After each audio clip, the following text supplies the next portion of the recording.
1,000 years ago, the intellectual center of the world was Baghdad. Baghdad.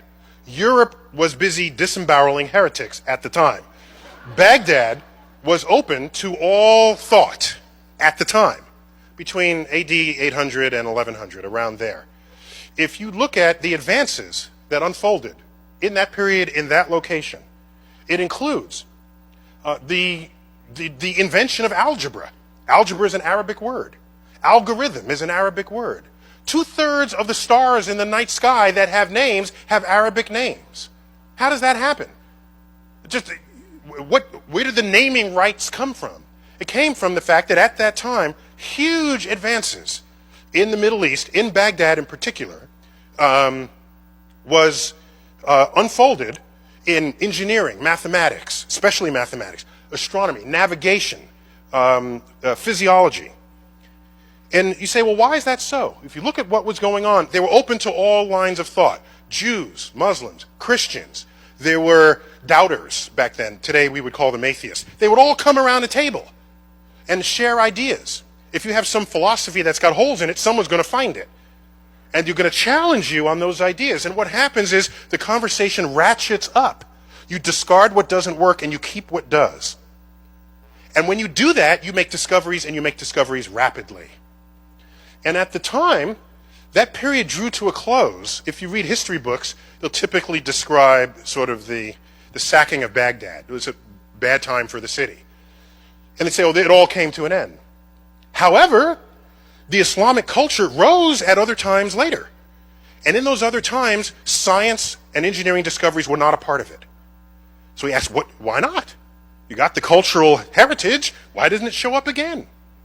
And then you got to dig a little deeper from the sacking of Baghdad, and you find out there was a Muslim cleric, Al-Ghazali was his name, who was to Islam what St. Augustine was to Christianity. St. Augustine kind of laid out the rules for how to be a good Christian at the time. A lot of people were practicing it in their own way. He codified it.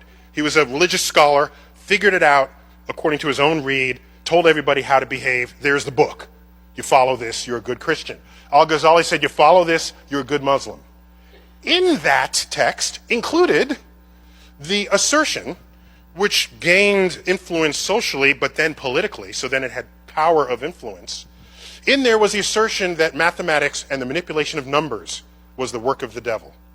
The entire enterprise collapsed and never recovered. It has not recovered since. If you look at the number of Muslims who have won the Nobel Prize in the sciences, it's 1. Number of Jews who have won the Nobel Prize? 1/4 of all Nobel Prizes in science have been won by Jews. How many Muslims in the world? 1.3 billion. How many Jews in the world? 15 million tops. So you look at what effect the culture of discovery and learning can have on what you discover about the natural world. It's extraordinary. So just because you're making discoveries doesn't mean it's forever. And I look at the 20th century in America as a period of great discovery. And then I see forces now operating against it. And then I look at the history of the consequences of this, and I see America just simply fading into insignificance. No, it's not off of a cliff. It's just a slope. And every next day you're a little bit further down on the slope. You barely notice it, right? Until one day you can't see over the hill that you just came from. And then you try to make do with what you have down here, and then you find out it's the rest of the world making the inventions and not you. You're trailing, no longer leading. You're not even abreast with what's going on. You're running behind trying to catch up. Have a nice day. Yes.